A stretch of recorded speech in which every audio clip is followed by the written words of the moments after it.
one of the things that we've been experiencing through this conversation is the selective use of certain studies constantly being, brought forward and given disproportionate weight by certain actors. What the scientific agencies do, the National Cancer Institute, the FDA, the CDC, the World Health Organization, what they do is they look at all the studies and they add them all up into a ledger and they say, what is most compelling?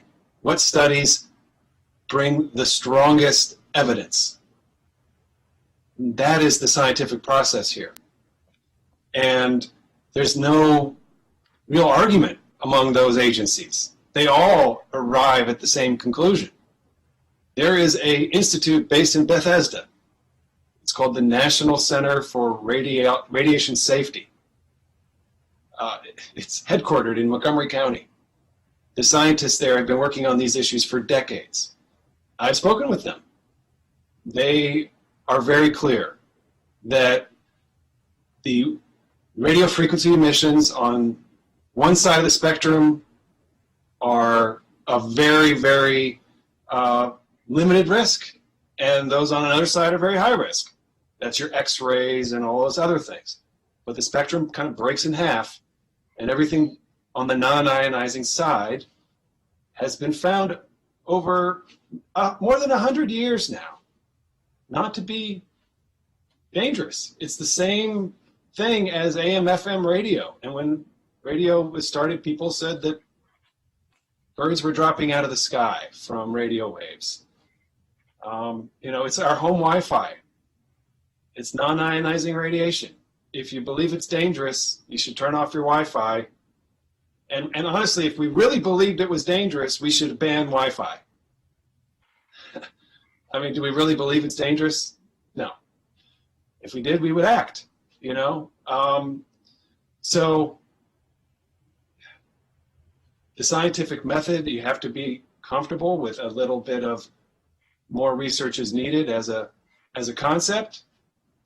At the same time, I'm willing to trust in the authorities that are charged with this responsibility. Colleagues know at times I have taken controversial views, controversial positions on issues like polystyrene. We banned polystyrene because I was convinced that there was an issue there. We banned lawn pesticides, but chemicals and radio frequency waves are extremely different. And that's something that the chief scientist explained to me. A chemical could have unknown impacts. Radio frequency waves generally have very known impacts, whatever part of the spectrum they're from, on the non-ionizing side. So in any event, I think with the NIH, the FDA, the National Center for Radiation Safety, all headquartered in Montgomery County, we would be well advised to follow their guidance. There are thousands of employees who are our constituents. And last thing I'll say, there is a correlation between the extreme views on this issue and other issues like vaccine criticism, anti-vax and anti-5G.